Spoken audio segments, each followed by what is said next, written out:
그런데요, 먼저 문화 단원 오늘 해야 되죠. 문화 한 문제 출제가 되니까요. 5문제 중에 한 문제 나오니까 20%란 말이에요. 무조건 맞아야겠죠. 무조건.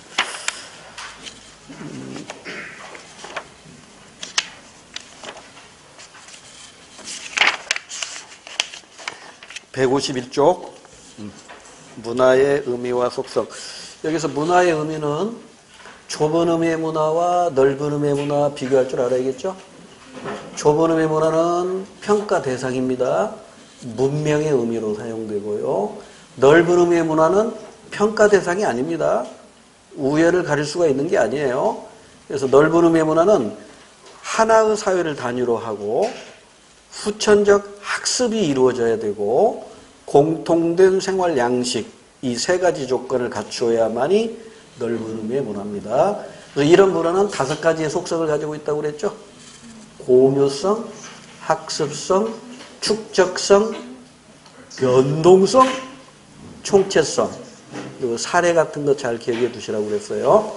그 내용 가지고 지금 출제한 겁니다. 그 다음에 문화는 그 구성 요소는 물질 문화와 비물질 문화로 구성이 되고, 물질 문화는 빨리 변하는데 비물질 문화가 못 따라가서 나타나는 갈등을 문화지체. 반대로 비물질 문화는 빨리 가는데 물질 문화가 못 따라가서 나타나는 갈등은 기술지체. 그래서 문화지체의 대표적인 사례로 휴대전화 보급은 확대됐는데 전화 예절이 미흡하다거나 뭐 이런 내용이었고요. 기술지체의 대표적인 사례가 장례의식이 종년의 매장에서 오늘날에는 화장으로 바뀌고 있는데 물질 문화에는 화장작이 부족해서 갈등을 경험하잖아요. 이건 기술지체다 이렇게 얘기했었죠. 자, 그래서 1번 문화의 의미와 관련하여 대화에 비출진 기억면에 대한 설명을 옳은 것 찾으러 했는데, 사회자가 문학의 동향을 살펴보는 시간, 불교 문화, 문학의 동향이라고 했을 때 이때 문화는 좁은 의미의 문화입니다. 그래서 도시에는 문화시설이 많아 좁은 의미의 문화죠. 영철이의 어머니는 문화생활을 즐기셔 좁은 의미의 문화죠. 그래서 좁은 의미의 문화는 이게 개화된, 발전된, 세련된, 예술적인 이런 의미로 사용된다고 그랬죠. 그래서 평가 대상이다 이렇게 얘기했어요. 그 다음에 불교 문화라고 했잖아요. 이것은 하나의 공통된 생활 양식이니까 넓은 의미의 문화입니다. 그래서 옳은 것은 3번밖에 없습니다. 4번은 왜 틀렸어요? 물질 문화나 비물질 문화 모두 좁은 의미의 문화에도 구분되고 넓은 의미의 문화에서도 구분되는 내용이기 때문입니다. 넘어갈게요. 문화의 속성, 기초한 진술 모두 고르라고 했는데 이 문화의 속성이 뭔가를 먼저 알아야겠죠. 우리나라는 혼인을 앞두고 함사세요. 이거 뭐예요? 문화의 공유성입니다. 공유성. 그래서 쉬운 문제는 바로 정답만 알려드리고 넘어갈게요. 기억, 니은. 이게 공유성에 관련된 내용입니다. 디귿은 뭐예요? 축적성이겠죠. 축적성. 니은은 총체성이겠죠. 그 다음에 3번 역시 문화의 속성입니다. 옳은 걸 골라야 되는데 가가 뭘까요? 여러 문화 요소들이 상호 유기적 나오면 총체성. 그 다음에 나번은 공통 나왔으니까 공유성. 답번은 시간이 흐르면서 형태가 변한다니까 변동성 이렇게 되겠죠. 그래서 이것도 쉬운 거니까 정답은 몇 번일까요? 안 풀어봤어요? 3번이죠? 3번 정답입니다. 그 다음에 4번 이 기자를 읽어봤으니까 바로 정답 나와야 되죠? 1번 공유성이에요? 변동성이죠. 1번이 아니라 2번입니다. 같은 말이더라도 그 은어 같은 게 생기고 있잖아요. 이러면서 문화의 변동성에 해당이 되는 것이죠. 그 다음에 5번 문화의 속성에 관한 문제가 또 나왔네요. 중국 사람들은 본인이 직접 차를 따라 마시도록 하면 신뢰라고 생각하기 때문에 서로 차를 따라주는 것을 게을리하지 않는다. 물이 부족할 경우 종업원을 소리쳐 부를 필요 없이 차 주전자 뚜껑을 옆으로 밀어 조금 열어두면 종업원들이 물을 채워줍니다. 이게 중국 사람들의 공유성이죠. 공유성. 그래서 이것도 니은, 니을. 4번밖에 없습니다. 넘어갈게요. 자, 문화의 이해 태도 세 가지가 있죠. 여기서 문화의 이해 태도에서 앞에 빠진 단어가 뭐예요? 올바른 이해 태도. 세 가지 뭐죠? 상대주의적 태도, 비교론적 태도. 그러니까 상대론적 관점, 비교론적 관점, 총체론적 관점 이것이죠. 상대의 반대가 절대. 절대는 두 가지가 있죠. 그러니까 상대론적 관점이라는 것은 문화를 평가 대상으로 보지 않는다는 거죠. 그럼 문화를 평가 대상으로 보면 그게 절대론적 관점이잖아요.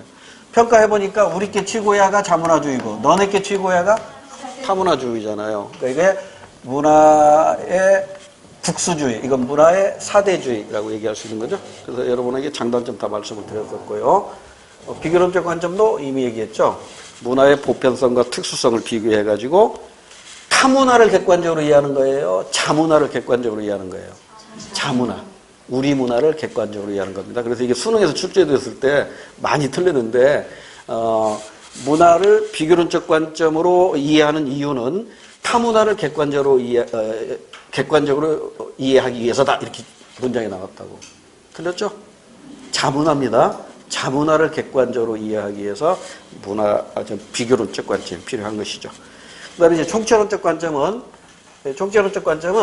1 플러스 1은 3이 될 수도 있고 4도 될 수 있다는 거죠. 그러니까 이걸 이제 하위 문화, 서브컬처라고 한다면 하위 문화 더하기 하위 문화는 전체 문화가 되는데 이렇게 된다는 거죠. 서로 유기적으로 연결되어 있기 때문에 그 전체 문화의 의미, 전체 문화에 미치는 영향은 더 크게 사회에 작용한다. 이런 뜻으로 이해하라고 그랬죠. 자, 그러면 이기자로 봅니다. 6번. 다음 글에 나타난 문화 이해의 관점의 특징으로 가장 적절한, 이 문화 이해 관점이 뭔가를 알아야겠죠. 우리나라에서는 눈, 코, 입이 작고 전체적으로 다소곳한 분위기를 풍기는 것을 미인으로. 중국은 거창하게 나왔네요. 뭐 거분자이가 어쩌고 흰자이가 어쩌고 긴 머리를 얼굴이 감싸야 하고 볼은 미륵 보살처럼 풍만해야 되고. 근데 이탈리아는 눈동자와 눈썹이 검어야 되고 이마와 미간이 넓어야 했다. 이렇게 대부분의 사회에서는 미인상을 발견하는 것은 어렵지 않다. 그러나 나라마다 미인상은 다르죠. 그러니까 보편성과 특수성을 비교해가지고 자문화를 객관적으로 이해하자는 거니까 비교론적 관점입니다. 따라서 니은, 디귿이 정답입니다. 그 다음에 7번 문제. 문화 이해 태도를 도식화한 것이니까 옳은 걸 찾으라고 했고요. 가에서 다는 각각 자문화, 문화 사대주의, 문화 상대주의 중에 하나래요. 그래서 서로 다른 문화 간에 우열이 있음을 인정한다. 아니다 한 게 상대론적 관점이고 예 하면 절대론적 관점이죠.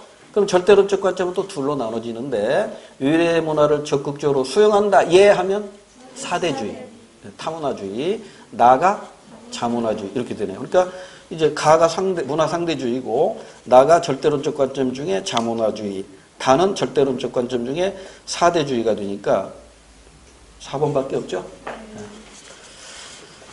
8번 역시 문화 이해 태도입니다. A, B, C 한번 분석해 볼까요? 첫 번째 질문. 각 사회가 지니고 있는 문화의 고유한 의미와 가치를 인정하는가? 예 하면 이게 문화 상대주의죠. 그러니까 A가 상대주의고 B와 C는 절대주의입니다. 그럼 이제 절대주의는 자문화주의와 타문화주의로 나눠지니까 두 번째 질문. 자기 문화가 우월하다고 믿음을 바탕으로 타문화를 판단하는가? 예 하면은 자문화주의죠. 그러니까 C가 자문화주의, 즉 국수주의, 문화 국수주의고 B가 타문화주의, 즉 문화 사대주의입니다. 이렇게 해서 정리하면 1번밖에 없죠? 네, 기억, 리언이 정답입니다. 그 다음에 9번 문제. 다음 사례와 관련 문화 이해 관점 또 나왔네요. 문화 이해 관점이니까 세 가지가 떠올라야 돼요. 상대론적 관점, 비교론적 관점, 총체론적 관점. 자, 농촌 인근에 공장이 건설되자 사람들이 대거 유입되면서 아파트 단지가 생겨났다. 공장 주변의 유락시설에 사람들이 몰리면서 주민들 간 접촉 빈도는 줄고 지역의 공동체 놀이 문화도 쇠퇴해갔다. 감 잡았죠? 총체론적 관점입니다. 물질주의와 향락주의의 생활양식이 급속히 확산되었다. 총체론적 관점이니까 1번밖에 정답이 없습니다. 넘어갈게요. 현대사회의 다양한 문화 양상인데, 자, 이건 좀 설명할 게 좀 있는데 문제 풀면서 설명을 드릴게요. 10번. 다음 글에 내재 중 개념을 묻고 있네요. 값은 중국 땡땡 지역에 살고 있는 조선족을 대상으로 주류 문화인 중국 문화에 대한 수용과 한민족으로서의 민족 정체성의 유지에 관해 연구하였다. 조사 결과에 따르면 이들은 집 밖에서는 중국어를 구사하지만 가족끼리는 한국어를 사용한대요. 또한 평상시에는 한민족 음식뿐만 아니라 중국 음식도 즐긴다. 그리고 추석에는 송편 등의 한민족 전통 음식을 먹으며 명절을 기리고 있대요. 그래서 느꼈죠. 일단 문화 동화에? 동화? 큰일 났네. 봐요. 이 문제를 풀려면 이 개념을 알아야 돼요. 문화 변동에서, 자, 보세요. 문화의 변동성에 의해서 문화는 변동한단 말이에요. 근데 문화 변동의 요인, 원인이 뭐냐면 내재적 변동 요인이 있고 위재적 변동 요인이 있단 말이에요. 내재적 변동 요인이 발견하고 발명인데, 발명은 물론 1차, 2차 발명이 있다는 거 아시잖아요. 그 다음에 위재적 변경은 전파잖아요. 그래서 요것에 의해서 문화가 변동하는 것을 내재적 변동이라고 하고, 이 전파에 의해서, 이 전파에도 이제 직접 전파 있고, 간접 전파 있고, 자극 전파가 있잖아요. 이것에 의해서 변동하는 것을 위재적 변동이란 말보다는 이건 접촉적 변동이란 말을 씁니다. 접촉적 변동이란 말을 써요. 근데 이 접촉적 변동이 한 사회 문화가 다른 사회 문화하고 부분적으로 접촉할 때에는 그냥 접촉적 변동 이렇게만 쓰지만 전면적으로 접촉할 때는 사용하는 용어가 달라요. 전면적으로 접촉할 때는 이렇게 불러야 돼요. 문화 접변이라고 불러요. 그러니까 이 문화 접변은 자발적으로 일어날 수도 있고요. 강제적으로 일어날 수도 있다고. 자발적으로 일어나는 게 뭐예요?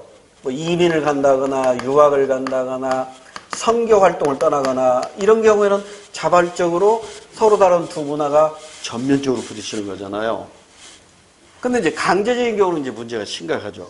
그래서 물질적인 경우에는 이게 쉽게 수용이 되지만 정신적인 경우에는 이게 수용되는 게 아니라 거부 운동이나 복고 운동이 일어난단 말이에요. 그죠? 그러면 이게 문화 접변에 어떤 모습으로 나타나는 그 양상을 보면 세 가지가 있잖아요. 문화, 동화, 동화가 아니라 우리 교과서 순서대로 하면 공존, 문화, 동화, 문화, 융합 이렇게 세 가지가 있잖아요. 그러니까 A문화 더하기 B문화, A문화 그대로 존재하는 거죠. 차이나타운, 코리아나타운이 대표적인 사례잖아요. A문화와 B문화가 만났는데 B문화가 세력이 약하다 보니까 A문화로 통일돼 버리는 거죠. 이를테면 중국의 중심 문화인 한족 문화하고 주변 문화인 만주족, 오랑캐 문화가 만났어요. 그러니까 오랑캐 문화가 한족 문화로 흡수가 돼 버리잖아요. 미국의 아메리칸 문화하고 인디언 문화가 만났어요. 근데 인디언 문화가 아메리칸 문화 흡수가 돼 버리잖아요. 이렇게 이걸 우리는 문화 동화라고 합니다. 문화 동화. 그다음에 이제 문화 융합은 A 문화와 B 문화가 만났는데 여기서 전혀 새로운 형태의 문화가 나타나는 거죠. 그죠? 그러니까 그리스 문화와 페르시아 문화가 만나서 헬레니즘 문화가 만들어졌다거나 택견에다가 궁푸, 우슈 이런 것들이 만나가지고 태권도가 만들어졌다거나 뭐 이런 거죠. 햄버거하고 김치가 만나가지고 김치버거가 만들어졌다거나 퓨전 음식, 퓨전 음악 이런 것들 다 문화 융합이 되죠. 지금 여기서는 중국에서 우리 한민족, 조선족이라고 나왔나요? 예, 조선족. 이거 문화 접변이죠. 근데 지금 밖에 나가서는 중국어를 수어서 하지만 가족끼리 또 한국말 한다고 그랬죠? 그럼 뭐 이게 문화 공존이지. 문화 병존이죠. 오케이? 그러니까 문화 동화 큰일 납니다. 기억 지우고. 정답은 니은하고 니을이 하이문화. 이게 하이문화는 뭐냐면 아까 우리 총체론적 관점 공부할 때 하위 문화 더하기 하위 문화 하면 전체 문화가 된다고 그랬죠? 그러니까 이 하위 문화는 이게 영어로 말하면 서브컬처예요. 서브컬처니까 전체 문화를 구성하는 부분 문화라고. 그러니까 이를테면 여기가 한국 문화예요. 그럼 한국 문화가 이게 전체 문화가 되겠죠? 전체 문화라고. 근데 이 한국 문화 안에는 다양한 문화가 있단 말이에요. 이를테면 지역 문화. 지역 문화도 있고 회사 문화도 있고 군대 문화도 있고 청소년 문화가 있고 또 이제 여기에 반 문화가 또 나타나기도 해요. 이를테면 히피 문화 이런. 그다음에 또 뭐가 있을까? 세대 문화. 세대 문화. 굉장히 많단 말이에요. 여기 뭐 학생 문화. 학생 문화도 이제 대학생 문화도 있고 초등학생 문화도 있고 있단 말이에요. 그러니까 이런 거 하나하나가 바로 뭐예요? 서브컬처라고. 서브컬처. 그런데 이거 하나만 놓고 볼까요? 이게 청소년 문화예요. 청소년 문화. 그럼 이 청소년 문화가 이제 전체 문화가 되겠죠. 그러죠?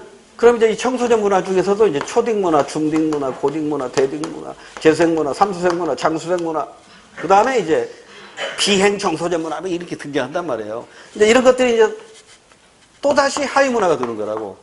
그러니까 전체 문화냐 하위 문화냐는 절대적인 기준을 가지고 구분하는 게 아니고 상대적으로 구분하는 것이다. 이렇게 이해하시면 돼요. 그러니까 여기서 지금 이 조선족이 가지고 있는 문화는 어때요? 하나의 지역 문화 또는 민족, 그 조선족의 문화로서 중국 전체 문화의 일부를 구성하는 것이니까 서브컬처, 하위 문화가 되는 것이죠.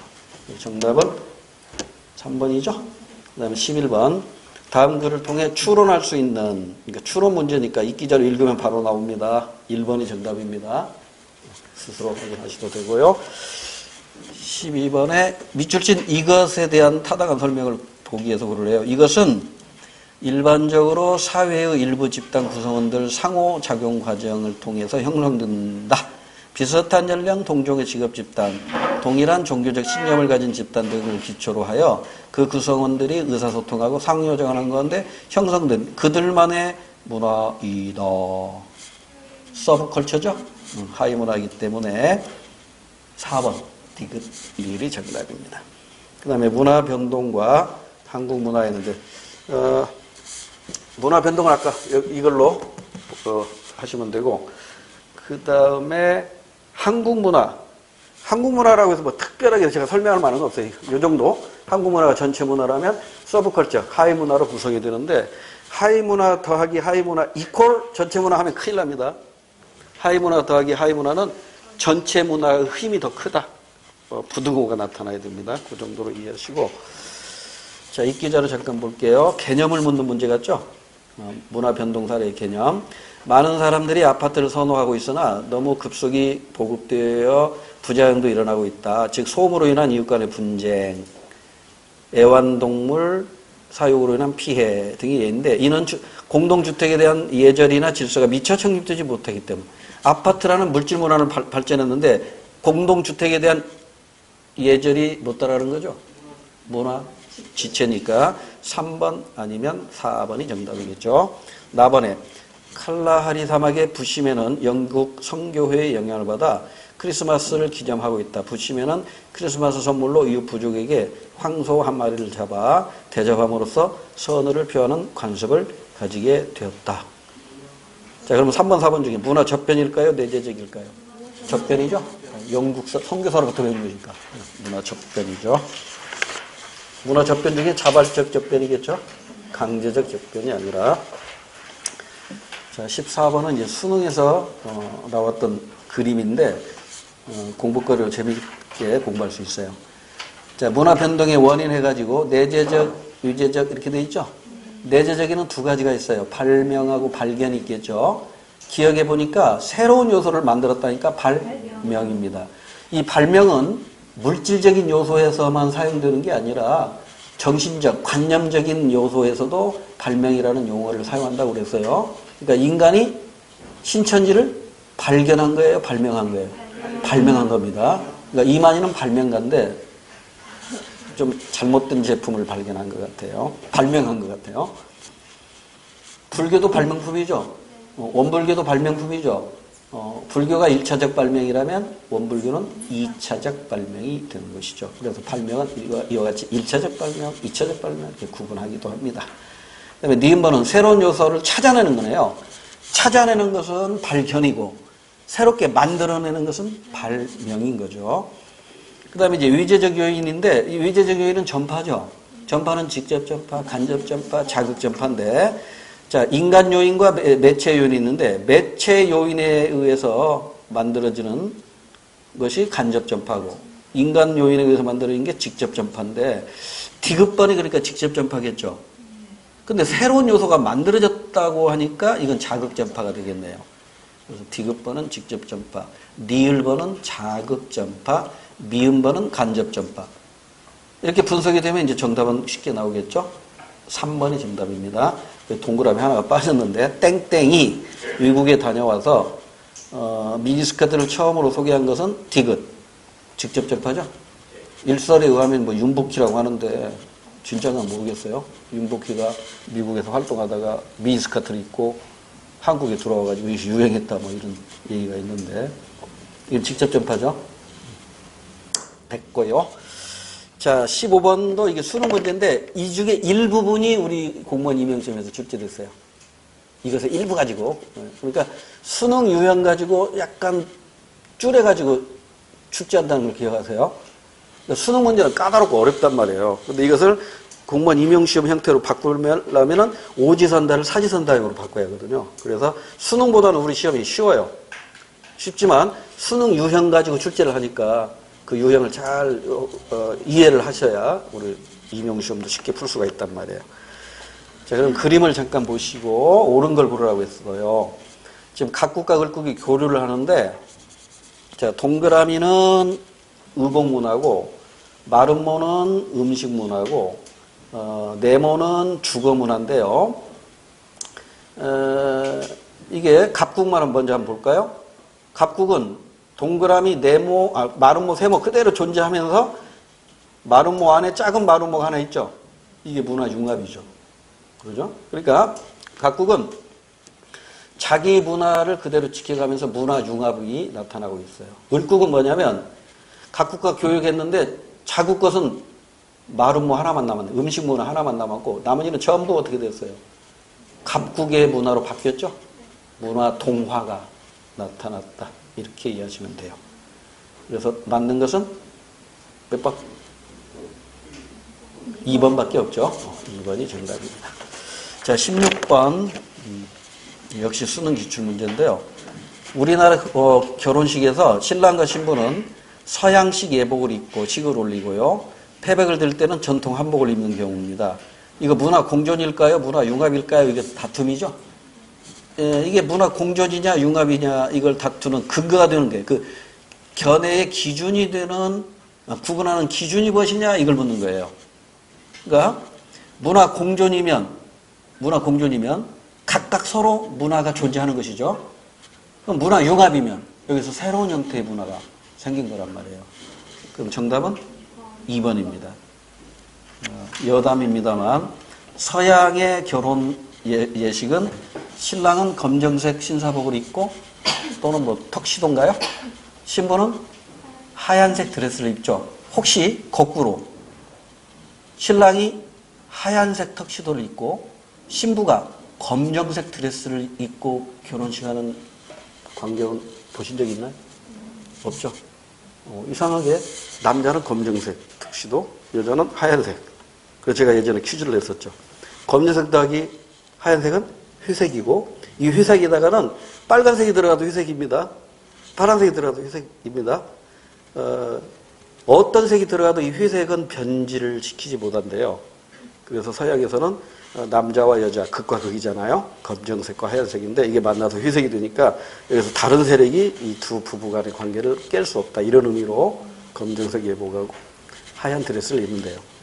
이 얘기를 했더니 다음 수업 시간에 한 여학생이 와가지고 울먹이면서 나한테 물어봐요. 선생님 말 진짜예요? 그러더라고요. 왜 그러냐? 그 말 듣고 집에 가서 엄마 아빠 결혼식 사진을 봤더니 아빠가 하얀색 턱시도 입고 엄마도 하얀색 드레스 입고 있거든요. 그리고 우리 엄마 아빠는 이혼하는 거예요? 막 울먹이는 거예요. 정말 순수하더라고요. 세상에는 예외도 많단다. 엄마 아빠 행복하게 잘 살자라. 너 하기 나름이야. 하고 끝냈던 기억이 나네요. 자, 16번 문제 이렇게 해서 2번이 정답이라는 걸 알 수 있고요. 17번 문제로 갑니다. 옳지 않은 거 찾으래요. 읽어보셨죠? 문제 보고 오시라했으니까. 2번이 틀렸는데 어디가 틀렸어요?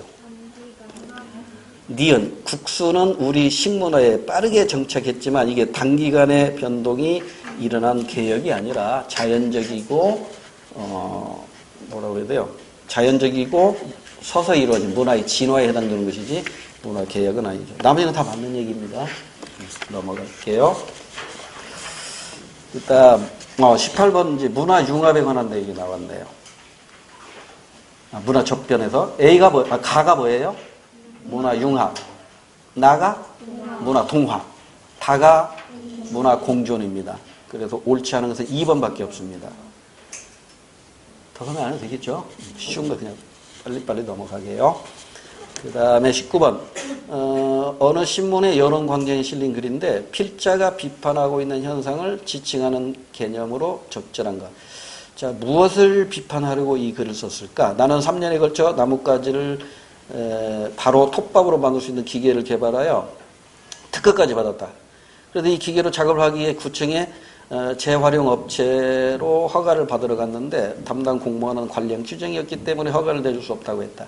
이런 얘기를 TV나 주위에서 자주 듣긴 했지만 나한테 이런 일이 생기니 참 당황스러웠다. 이 기계를 이용해 일을 하면 인건비를 줄일 수 있을 텐데 이처럼 기계의 발전 속도를 법률이나 제도가 뒷받침하는 현실이 답답하면 이거 뭘 비판하는 거죠? 문화 지체. 문화 지체를 지금 비판하고 있는 거죠. 만약에 시험 문제 이게 기출문제입니다. 근데 이렇게 바꿀 수도 있겠죠. 이게 우리 그 갤럽 연구소에서 통계를 낸 거더라고요. 그렇죠. 통계를 냈는데 1905년을 기준으로 해가지고 1905년을 기준으로 해가지고 그 이전에는 매장이 많았대요. 근데 1905년 이후에는 1900이 아니라 2005년 이렇게 써놓고 1900이라고 2005년에는 이후에는 화장이 많았대요. 그러니까 지금 그 장내 의식이 이렇게 바뀌었잖아요. 근데 이게 항상 부족하잖아요. 그 이유는 무슨 현상이라고 그러죠? 님비 현상. 필요하자면 우리 동네는 안 된다는 거죠. 혐오시설이니까. 이런 사례를 들면 무엇을 비판하는 얘기로 나와야 돼요? 기술지체입니다. 이때는. 그래서 문화지체하고 기술지체를 구분할 수 있어야 돼요. 그 다음에 20번 문제. 다음과 같은 문화현상 바르게 설명한 거. 인터넷 활용이 증가했으나 사이버 범죄, 휴대전화 급증, 무분별한 사용. 끝났지? 문화 지체 현상에 해당되는 것이니까 2번밖에 없습니다. 자, 이제 사회 계층과 불평등. 여기도 출제 비중이 높습니다. 자, 1번. 다음 글을 통해 유추할 수 있는 프랑스 혁명 발발 직전에 당시 프랑스 사회의 특징으로 가장 적절한 것. 앙샹 레짐. 이거 다른 말로 하면 직접 직역하면 구제도. 옛날 제도예요. 이게 바로 뭐죠? 신분제도죠. 자, 신분제도는 프랑스 혁명 당시 타도의 대상이었던 구체제로 제1신분은 성직자, 2신분은 귀족, 3신분은 시민과 농민 노동자로 이루어져 있었다. 전체 인구의 2%에 불과한 성직자와 귀족은 전체 토지의 40%를 소유하면서도 면세와 각종 특권을 지니고 있었다. 그러나 제3신분은 봉건적 의무와 무거운 세금에 시달리면서도 정치에 참여할 기회를 얻지 못했더라. 자, 그래서 이제 프랑스 대혁명이 일어나는 것이죠. 자, 그럼 이 당시 프랑스 사회의 특징은 뭘까요? 몇 번? 2번이죠. 수직이동보다는 수평이동이 활발했을 것이다. 수직이동이 안 되니까 이런 신분제도의 문제가 나타나는 것이죠. 타원형 계층구조는 정보사회의 낙관론자들이 주장하는 거라고 공부하셨죠. 더 설명할 거 없고. 그럼 여기서 잠깐 기왕에 나왔으니까 간단하게 정리해 드릴게요. 여러분 시험 문제 풀 때 꼭 알고 가야 할 내용 정리해 드리고 문제로 갑시다.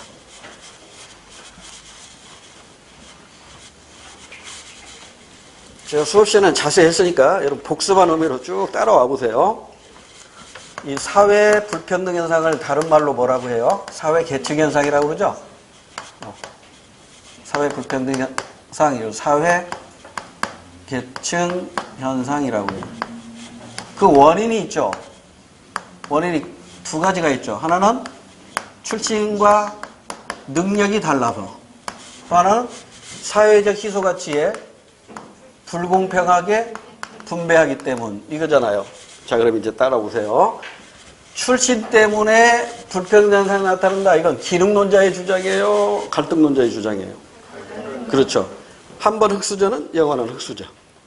따라서 내가 노력해서 바뀔 수가 없으니까 사회가 바뀌어야 된다. 이게 갈등론자들의 주장이죠. 그러면 능력. 나도 열심히 하면 돼. 내가 능력을 최대로 발휘하면 나도 출세할 수 있어. 이게 기능론자들의 주장이죠. 그 다음에 불공평한 분배가, 이게 불공평한 분배를 인정하면서 이게 있기 때문에 사회가 발전하는 거야. 따라서 이건 불가피한다야 라고 보는 관점이 기능론적 관점이고, 아니야, 이거 불공평한 분배 없애야 돼, 필요 없어, 이게 바로 사회 구조를 바꾸자라는 갈등론의 입장이잖아요. 그러면 이 계층 현상을 보는 관점이 지금 크게 두 가지로 나눠지죠. 기능론과 갈등론으로 나눠진단 말이에요. 기능론이 바로 계층 이론이고, 갈등론이 바로 계급 이론이란 말이에요. 그래서 이 계층은 어떻게 서열화되죠? 상, 중, 하로 서열화되죠. 계급은 어떻게 서열화되죠? 가진 자와 못 가진 자, 부르주아와 프롤레타리아, 자본가 계급과 노동자 계급, 이렇게 구분이 되니까 이건 세 개로 구분되고, 이건 양분화되는 거잖아요. 그리고 계층은 양분화가 되는 게 아니라 하나의 수직선상이 상중하로 이렇게 나열되어 있기 때문에 상중하의 구분이 명확하다, 명확하지 않다? 명확하지가 않아요. 명확하지 않으니까 계층의식이 희박하다, 강하다? 희박해요. 근데 계급의식은 명확히 둘로 양분이 되니까 계급의식은 매우 강하게 적용한다. 그래서 이 계층의식의 대표적인 이론이 베버가 얘기하는 다원론적 계층이론이 있었고, 계급이론의 대표적인 게 이원론적 계급이론이 있었죠. 마르크스였죠. 그래서 다원론에 의하면 이런 그림이 나왔었고, 부, 권력, 위신 등에 의해서 상중하가 이렇게 나눠졌었죠. 근데 이게 문제가 있단 말이에요. 한계가 있어요. 어떤 한계에 따라?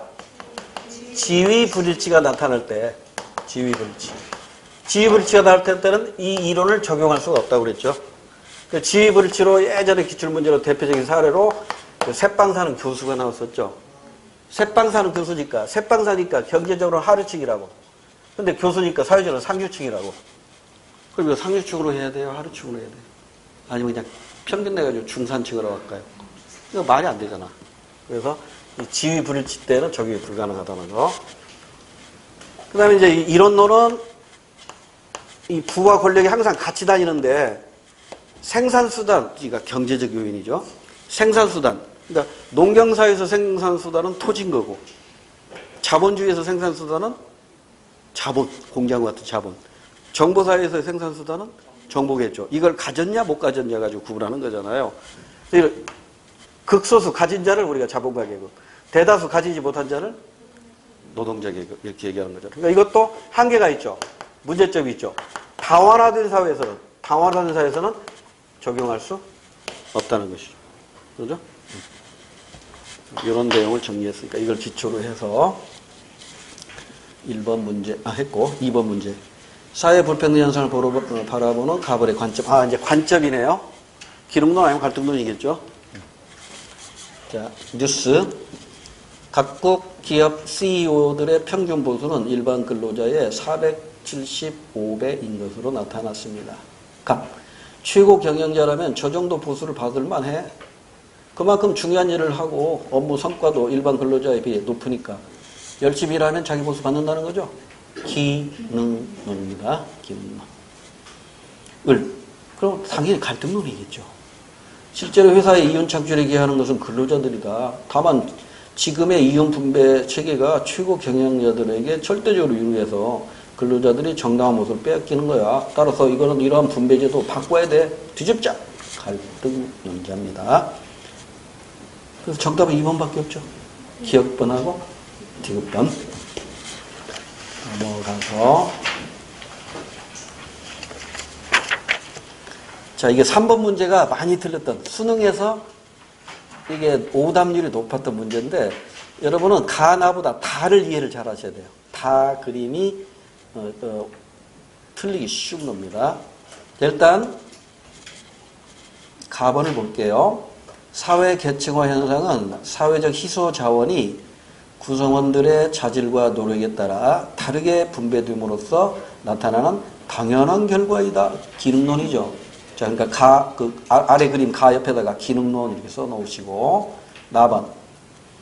개인차에 따라 어떤 요소의 계층적 위치와 또 다른 요소의 계층 위치가 서로 일치하지 않는 현상을 나타내기도 한다. 지위 불일치죠. 그러니까 나의 개념은 지위 불일치. 그 밑에 나에다가 지위 불일치 이렇게 쓰시고, 답은 사회 계층화 현상은 개인이 사회 체제 내에서 최선의 기능을 하도록 한다. 역시 기능론이네요. 그래서 가와 다는 기능론의 주장이고요. 나는 지위 불일치에 관한 설명입니다. 자, 그럼 가부터 이해합시다. 우리 시험에서는 이 셋 중에 하나나 두 개 가지고만 출제할 거예요. 그래야 1분 안에 풀 수 있기 때문입니다. 자, 그러면 기능론의 입장에서는 소득이 높을 때 A도 비례관계 있죠. 그러면 능력, 가정배경, 기여도 중에 능력과 사회 기여도 1번 아니면 4번이 정답이겠죠. 만약 배경이라면 이건 갈등론자들의 주장이거든요. 그래서 예전에 우리 수능에서 기출문제 요 그림 조금 있으면 나올 것도 같은데 여기 사회에 출세하기 위해서 두 가지 요건이 필요했는데 하나가 가정의 백그라운드 부모가 어떤 숟가락을 물려줬느냐 이거고 하나는 내가 열심히 공부해가지고 성적을 올리는 경우예요. 그래서 얘가 출세에 영향을 많이 미친다. 이게 기능론이에요, 갈등론이에요? 갈등론이죠. 이런 사회는 내가 노력해도 안 되니까 바꿔야 되는 거잖아요. 이건 갈등론의 주장이고 열심히 하면 나도 용될 수 있다. 이게 기능론의 주장이잖아요. 이것만 이해하고 있으면 이 문제도 풀 겁니다. 그 오른쪽에 그림이 있네. 자, 그래서 1번 아니면 4번이 정답입니다. 가정 배경은 갈등론에서 사용하는 용어로 이해하시면 되고요. 그러면 이제 B는 지금 위신과 지금 가는 지위불일치죠. 지위불일치니까 요 아무거나 와도 돼. 부가 와도 되고 권력이 와도 되고 위신이 있으니까 위신을 뺀 나머지가 오면 되겠죠. 그렇죠? 부가 와도 되고 권력이 와도 돼. 재산, 능력, 명예, 재산 다 들어갈 수 있네요. 그러죠? 그 명예나 위신이나 같으니까 3번은 빼도 되겠네. 그러면 역시 B번 가지고 정답이 안 나오네요. C번 가지고 정답을 골라야겠네요. 자, C번은 그림을 잘 보세요. 이게 비례관계가 아니라 반비례관계죠. 이렇게 돼 있다고. 근데 거기 성취 동기가 나왔어요. 성취 동기하고 여기에 뭐가 들어가야 되느냐 이거지. 반비례 관계란 말이에요. 여러분 기능론에서는요. 성취 동기는 언제 커지냐면 내가 열심히 일할 때 많이 준다면 이걸 뭐라고 해요? 차별적 분배 기대치가 높을수록 내가 열심히 일하면 나도 많이 받을 수 있으니까 더 열심히 할 거야. 이렇게 그림이 나와야 되죠. 그러니까 성취 동기하고 차별적 분배 기준치가 비례관계에 있는 게 기능론이란 말이에요. 근데 이렇게 나온 게 아니라 이렇게 나왔다고. 그리고 여기가 성취 동기란 말이에요. 그럼 여기에 뭐가 와야 되냐고. 이게 오면 안 되지. 차별적이 아니라 균등적. 뭐라고 표현했죠? 균등 분배 기대치. 이게 나오면은 반비례 관계로 이해하시면 되잖아요. 그래서 정답은 4번입니다. 그래서 우리 시험에서는 4번 가지고 출제하면 좀 틀릴 가능성이 높아요. 막 헷갈려가지고. 자, 이제 도표와 비슷한 문제인데 사회 이동이라고 나왔네요. 사회 이동이니까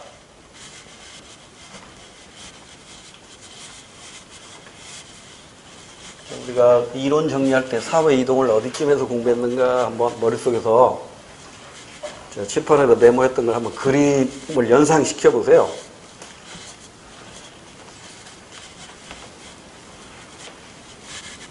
사회 이동은 어디쯤에서 공부했냐면 사회적 관계 공부했었잖아요.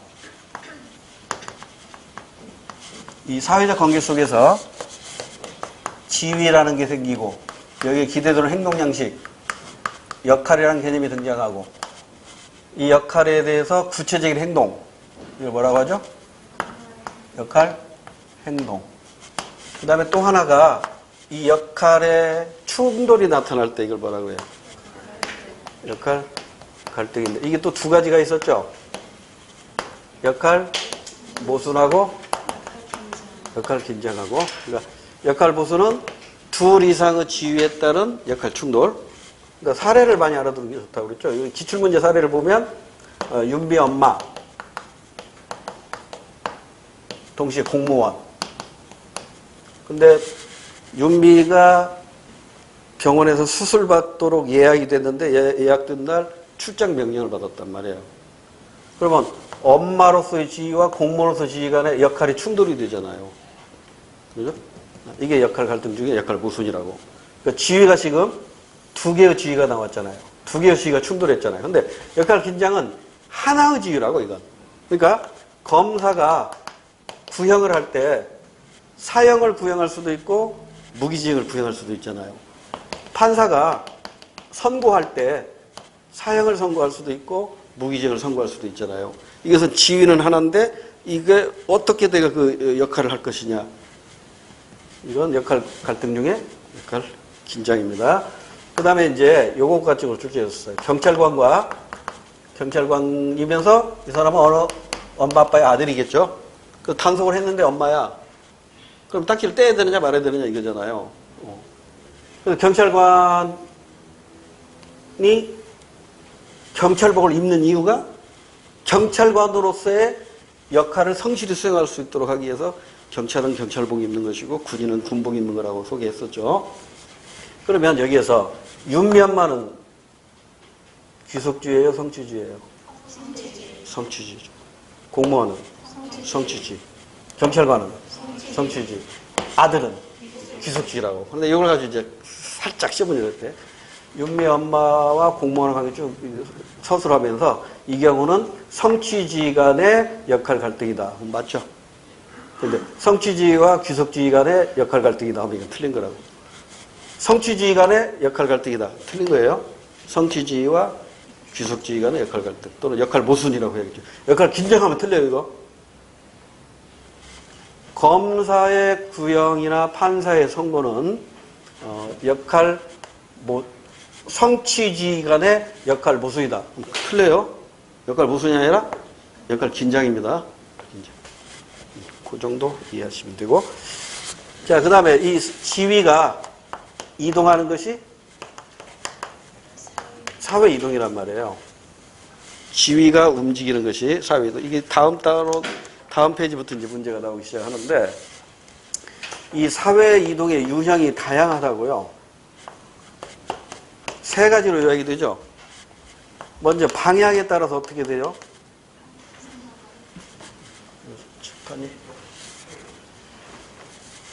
방향에 따라서 수직이동, 수평이동. 수직이동은 상승이동, 하강이동. 이렇게 나눠지고, 범위에 따라서 세대 내 이동과 세대 간 이동으로 나눠지죠. 그 다음에 이동 원인에 따라서 개인적 이동하고 사회적 이동인데, 이거 개념적으로 너무 잘 알기 때문에 요즘에는 개념 가지고 잘 안 된다고 그랬죠.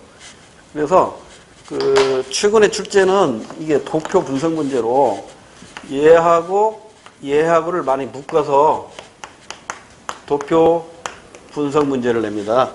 그래서 이 도표 분석 문제 낼 때 그 틀을 항상 여러분이 이 틀을 알지 못하면 문제 못 푸니까 이 틀을 머릿속에 딱 넣어두라고 그랬죠. 여기가 부모 세대, 여기가 자녀 세대라고. 그러면 세대 내 이동이에요? 세대 간 이동이에요? 세대 간 이동이라고. 근데 이걸 시험 문제에서 어느 한 사람의 현재와 과거 이렇게 시문이 될 수 있다고. 그리고 현재와 과거니까 세대 내 이동이 되는 거예요. 그때는. 근데 세대 내 이동은 시험 문제에서 한 20% 든다면 80%는 세대 간 이동 가지고 출제를 한다고. 상, 중, 하.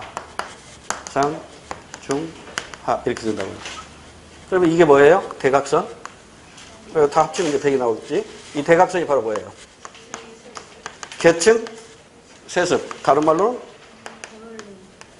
대물림이라고. 근데 이걸 합친 것이 50%였어. 50이었어. 그러면 계층 이동도 50%겠지. 근데 계층 이동은 여기가 위에 있는 게 상승 이동이라고 그랬죠? 아래는 이게 하강 이동이란 말이에요. 이게 머릿속에 딱 박혀 있어야 돼요. 그래서 상승 이동, 하강 이동 이렇게 돼요. 그리고 이제 무엇보다 중요한 것은 부모 세대에서 상, 중, 하가 얼마 나올 텐데 이 중을 잘 살펴봐야 돼요. 이 중이 의미하는 바가 뭐죠? 양극화, 사회 안정. 그러니까 중산층이 많을수록, 여기도 마찬가지예요. 여기 얼마나 나올 거 아니에요. 중산층이 많을수록 사회가 안정적이고 양극화가 완화된 것입니다. 중산층이 적을수록 사회는 불안하고 양극화는 심화된 겁니다. 그 다음에 하류층은 뭘 의미하죠? 복지 수준이에요. 그러니까 하류층이 적으면 적을수록 복지 수준이 잘 된 거고, 하류층이 많으면 많을수록 복지 수준이 높은 거예요. 하루 수준이 적으면 적을수록 복지 수준이 높고, 하루층이 많으면 복지 수준이 낮은 거예요. 이 원리를 알아야 이런 문제, 유형의 문제가 풀린단 말이에요. 조금 이따 몇 개 풀어볼 겁니다. 자, 이제 4번 문제로 올게요. 4번. 그래프는 사회 이동에 따른 계층 구성의 비율 변화를 보여준다. 이에 대한 적절한 설명은. 자, A 사회를 보면 70년에는 중산층이 가장 많죠? 그럼 더 볼 필요 없이 중산층이 가장 많으니까 다이아몬드형이네. 그러면 자, 여기서 또 요것도 하고 갑시다.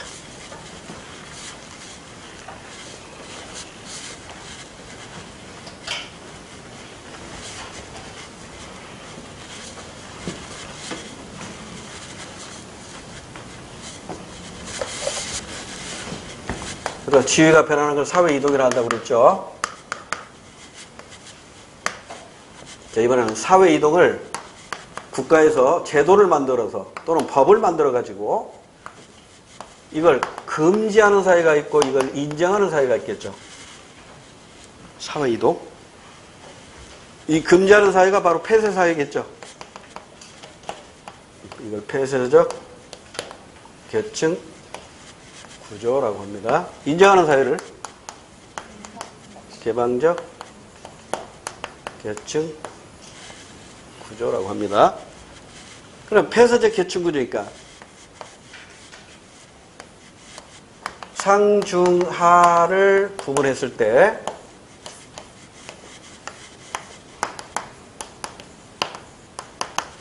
폐쇄적 계층 구조는 상승과 하강 이동이 없어요. 오직 수평 이동만 가능해요. 이게 폐쇄적 계층 구조입니다. 그러니까 한 번 흑수저는 영원한 흑수저고요. 한 번 금수저는 영원한 금수저입니다. 근데 개방적 계층 구조는요, 요게 가능합니다.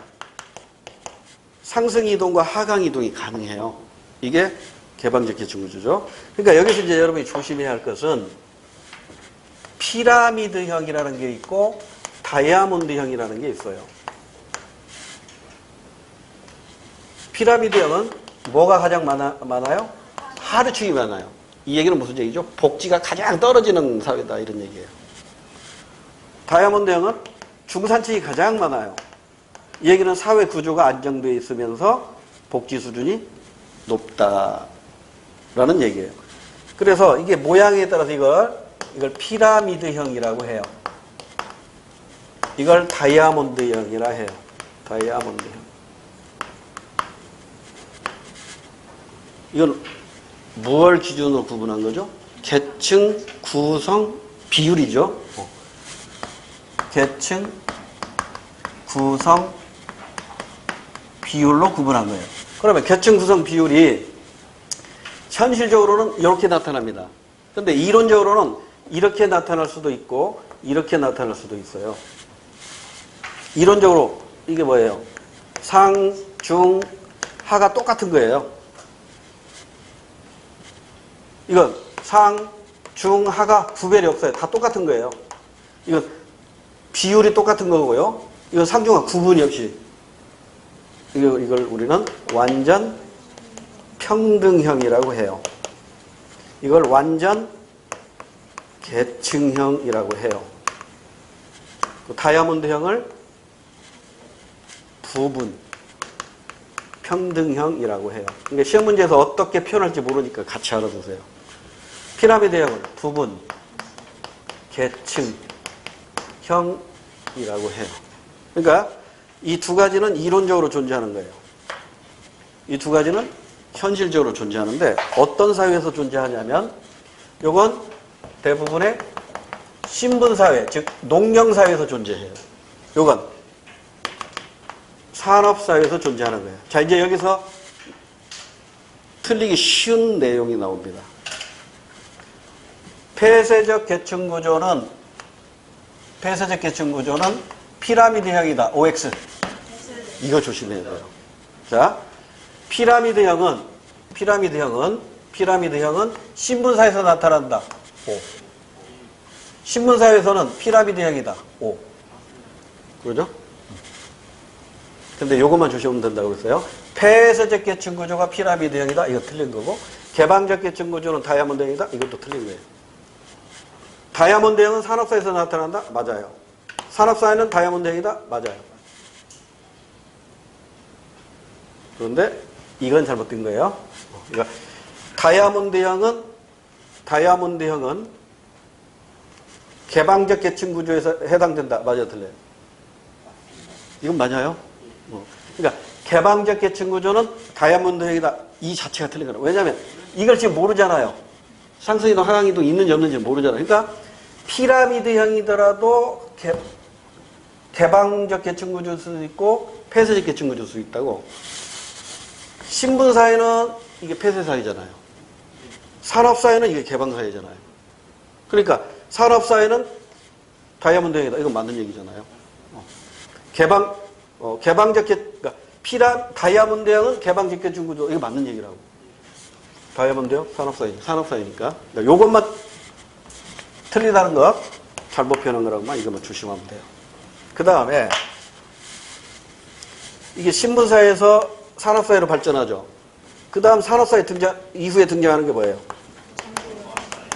정보사회잖아요. 근데 이 정보사회는 낙관돈자가 있고 비관돈자가 있잖아요. 낙관돈자는 어떤 형태? 타원형. 비관돈자는? 모래시계요. 이렇게 공부하셨죠? 정리하시면 됩니다. 자, 그래서 일단 4번 문제로 다시 와서요. A사회는 지금 중산층이 가장 많네요. 그러니까 다이아몬드형일 것이고 2000년에 가면 하루층이 가장 많죠. 그러니까 피라미드형이죠. 그러니까 A사회는 이게 잘못된 사회죠. 다이아몬드형에서 피라미드형으로 가고 있으니까 잘못돼요. 하여튼 개방사회는 개방사회네요. 상중하 이동이 있으니까. B사회는 하루층이 가장 많았던 70년대 피라미드형이죠. 그러다 2000년에는 중산층이 많으니까 다이아몬드.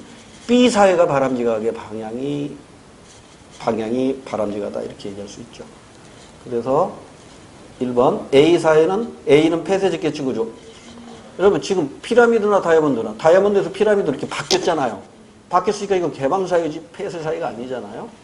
2번 틀렸고요. 2번 A사회의 계층구조는 다이아몬드형에서 피라미드형으로 변화했다. 맞죠? 그래서 정답입니다. 그 다음에 3번 B는 A와 같이 양극화 현상이 완화되었다. 양극화 현상이 완화되었다는 것은 뭘 봐야 된다고 그랬죠? 중산층을 보면 됩니다. 중산층이 A사회는 줄어들었고 B사회는 늘어났단 말이에요. 그러니까 B사회가 양극화가 완화된 겁니다. 근데 A와 같이라고 했으니까 틀린 거죠. A와 달리라고 해야 맞아요. 그 다음에 4번 B는 A에 비해 상층의 세습이 심화됐다. 이거 몰라요. 지금 상층이 A사회는 늘어나고 있고 B사회는 좀 줄었잖아요. 이것만 가지고 상층 세습이 늘었다 줄었다는 확인할 수 없는 겁니다. 이 세습을 하려면 아까 그 부모와 자녀 세대가 나와야 돼요. 근데 여기 지금 부모와 자녀 세대가 안 나와 있잖아요. 됐죠? 5번은 전형적인 문제. 가정의 배경이 사회 출세에 더 큰 영향을 주니까 기능론, 갈등론이니까 갈등론 찾으라는 거죠. 3번밖에 없습니다.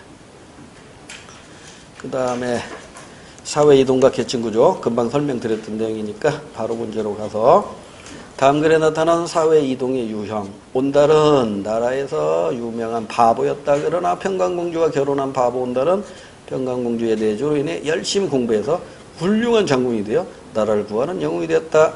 수평이동이에요? 수직이동이에요? 수직이동. 개인적 이동이에요? 구조적 이동이에요? 개인적 이동. 세대 간 이동이에요? 세대 내 이동이에요? 세대 내 이동. 이렇게 정리하면 됩니다.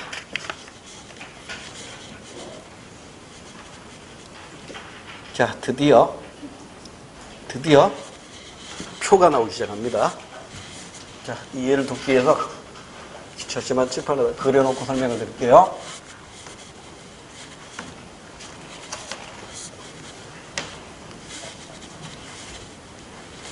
제가 문제를 선별할 때 여러분이 함정이 있고 틀리기 쉬운 문제들을 선별한 거라고요. 쉬운 문제만 내면 너무 쉬워가지고 변별력이 없어져요.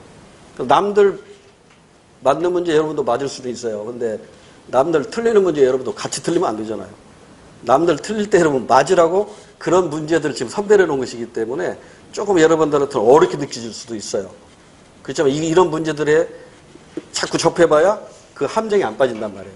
지금 7번 문제도 이거 오답률이 높은 문제라고요. 평범한 문제들은 너무 쉬워서 변별력이 없어요, 별로. 여기 보시면 이렇게 돼 있죠. 여기가 자녀 세대고 이쪽이 부모 세대죠. 대부분의 시험 문제는요 이렇게 내요. 여기가 부모 세대고요, 여기가 자녀 세대예요. 이렇게 된다고. 근데 이 문제는 지금 요것만 살짝 바꿔버린 거지. 그러니까 요 표만 가지고 공부하는 학생들이 요 표 나오면 이제 헤매는 거야. 요 표를 공부하는 학생이 이 표를 이걸 부모로 보고 이걸 자녀로 보고 문제를 풀어봐요. 정답 안 나옵니다. 어려워진다고. 자, 그래서 이게 아까 나왔었죠. 이게 상중하. 그러면 이게 세습, 이게 상승이동, 이게 하강이동이잖아요. 근데 이거 바꿔졌잖아. 그러면 이건 똑같아. 상중하.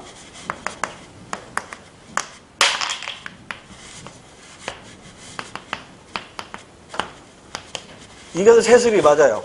이게 세습이야. 세습. 그럼 딱 보니까 세습. 그거 봐. 3, 10, 25죠? 25. 그럼 합치면 얼마예요? 38이죠? 38이니까 62는 사회 이동이 드는 거라고. 이게 세습이라고, 38이. 그럼 62는 얘하고 얘로 나눠지겠지. 근데 여기가 상승 이동이 아니라 이제 하강 이동이야. 이게 위에가 부모일 때가 상승 이동이니까. 여기 지금 부모가 아래에 있잖아. 그러니까 여기는 하강 이동이라고. 그럼 하강 이동이 얼마야? 7, 14, 22. 7, 14, 22. 이거 합치면 얼마 나와요? 43이요?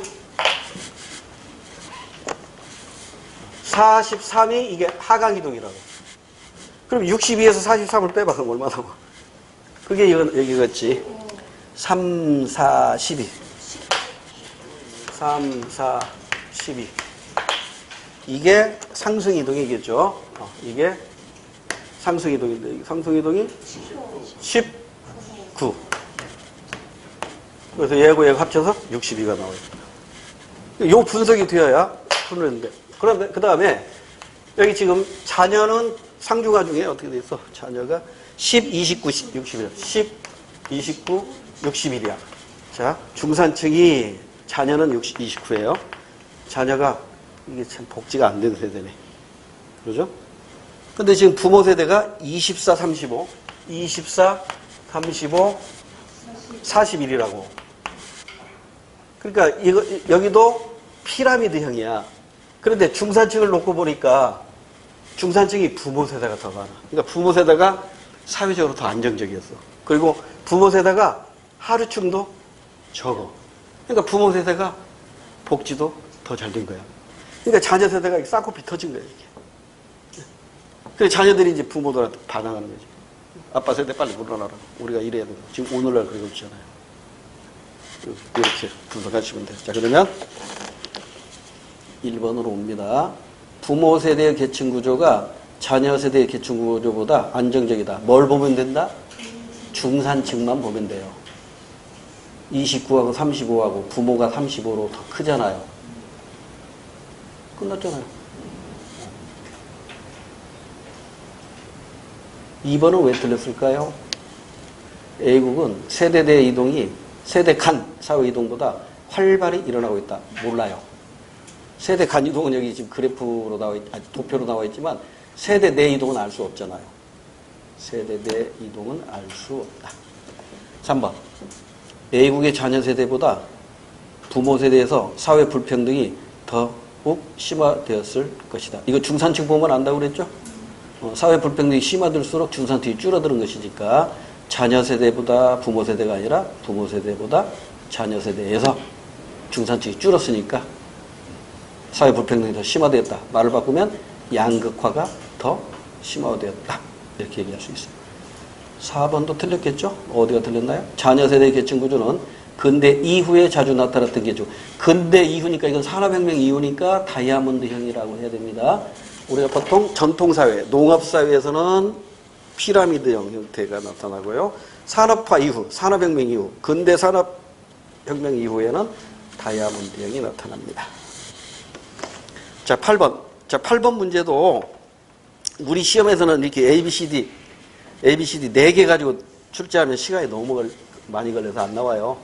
우리 지금 연습하기 위해서 이 문제를 가져온 것이니까 이 중에 일부 가지고 출제한단 말이에요. 자, 연습 한번 해봅시다. 이 비율 가지고 이런 문제를 자꾸 접해봐야지 한 번도 접해보지 않고 시험장에서 이거 딱 부딪히면 당황합니다.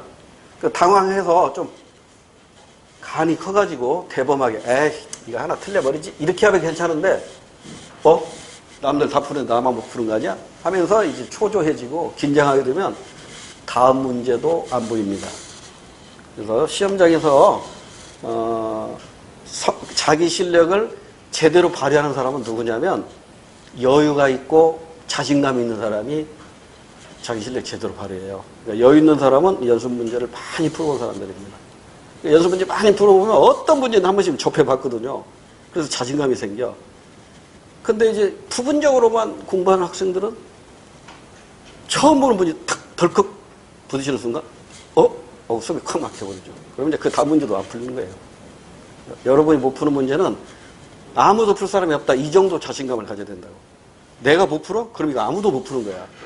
이런 자신감이 필요해요. 그러니까 여러분이 못 풀었어요? 그냥 넘어가세요. 남도 다 못 푸니까. 아는 것부터 풀어나가라고 그랬잖아요. 그리고 이제 그럼 시간이 많이 남을 거예요. 그리고 안 풀렸던 문제 보면 의외로 쉽게 풀 때가 많아요. 내가 아까는 왜 이 생각을 못했지? 아까 내가 왜 이 숫자를 잘못 봤지? 이렇게 된다고. 근데 그것도 여유가 생겼을 때 그게 보이는 거지 초조하고 막 긴장하고 막 발발발발 떠는 사람들은 그것도 눈에 안 보입니다.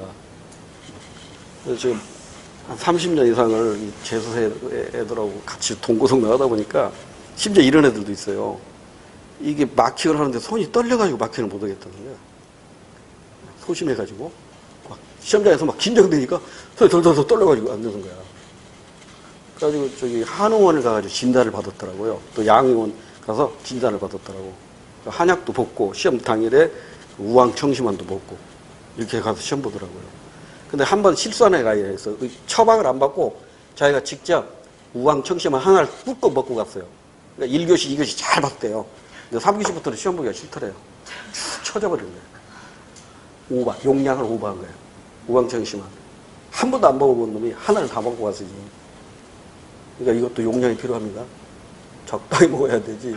왕창 먹고 가면 마지막 시험에서 보기 싫은 거야. 내가 대학 가면 뭐냐 이런 식이야. 자, 하여튼 연습은 정직합니다. 연습은 정직한 것이니까 하여튼 문제 많이 접해봐야 돼요. 자, 8번 문제. 지금 A, B, C, D가 나와 있어요. 우리 시험에서는 하나나 두 개 가지고 출제해도 충분해요. 그 다음에 하류층 대비 상류층 이렇게 나왔다고. 그러니까 우리 상, 중, 하로 한번 해보자고. 자, 그러면 첫 번째. 하루층 대비 상류층이야. 이게 6이래. 6분의 1이래요. 그러니까 하루층이 6일 때 상류층이 1이래. 이 얘기야. 하루층 비율 대비 6. 상류층의 비율 1. 그러니까 6분의 1이에요. 6분의 1. 그 다음에 하루층 대비 중류층 비율은 2분의 1이래. 2분의 1이래. 그러면 2에서 3을 곱하면 6이죠. 그럼 1에서 3을 곱하면 얼마야? 3이지. 그럼 이거 지워. 1대 3대 6이야. 무슨 양? 피라미드 양이네. 이렇게 풀어나가면 되는 거예요. 그 다음에 B를 보니까 하루층 대비 상류층이 2분의 1이네. 2분의 1이야. 그 다음에 하루층 대비 중류층이 6분의 1이야. 그러면 여기다 곱하기 3 했지. 이거 어떻게 해야 돼? 6. 잠깐 맞나 이게? 6분의 1, 2분의 1. 맞죠? 그러면 2분의 1이니까 이렇게 되겠다. 2분의 1이니까 여기다 곱하기 3 하면 되겠네. 이렇게 하면 되죠? 그럼 이거 치워. 이거 뭐야 이거? 이거네. B사회는 이거네. C사회는 1일 때 1이었고 1일 때 3이네. 1일 때 3이네. 이거 뭐야? 다이아몬드. D를 볼까? 111. 완전 계층형. 완전 계층형이지. 이론상 존재하는 거예요. 그러니까 이것은 신분사회. 이것은 정보사회. 이건 산업사회. 이건 정보사회 비관론자들에 의해서 하는 것이죠. 자, 그럼 이제 이 문제 풀 수 있겠지. 1번. 가에 나타난 사회는 폐쇄적이지. 가에 나타난 사회가 폐쇄적이야? 알 수 없어요. 피라미드 형 계층 구조라고 해서 상중하 이동이 없다면 폐쇄 사회지만 있을 수도 있잖아요. 그러니까 1번 틀렸고, 반대로 폐쇄적 계층 구조는 피라미드형이다 이렇게 해서 틀려요. 그 다음에 2번 C사회에서 중류층의 비율은 60% 맞나요? C사회에서 중류층 이게 5분의 3이잖아. 5분의 3이니까 이게 60%고, 그 다음에 이게 5분의 1이니까 25%고 이게 20%지? 20% 이렇게 되는 거죠? 1대 3대 1이니까. 네, 2번 맞죠? 네, 2번 맞아요. D는 완전 평등 맞아요? 완전 평등은 이거라고 했어요. 이게 완전 평등이에요. 이건 뭐라고 한다고? 완전 계층. 완전 계층. 이건 뭐라고 한다고요? 부분 평등. 이건 부분 계층. 사회학자들이 쓰는 용어입니다. 그 다음에 4번은 사회보장제도를 강화하면 계층구조는 C에서 B로, C에서 B가 아니라 B에서 C로 가겠지. 중산층이 많아지고 하루층이 적어지잖아요. 사회보장을 강화하면 하루층이 줄어드는 거니까 C에서 B가 아니라 B에서 C로 가는 겁니다. 잠깐 쉬었다가 9번부터 할게요. 9번도 우리 시험은 이렇게 안 나와요.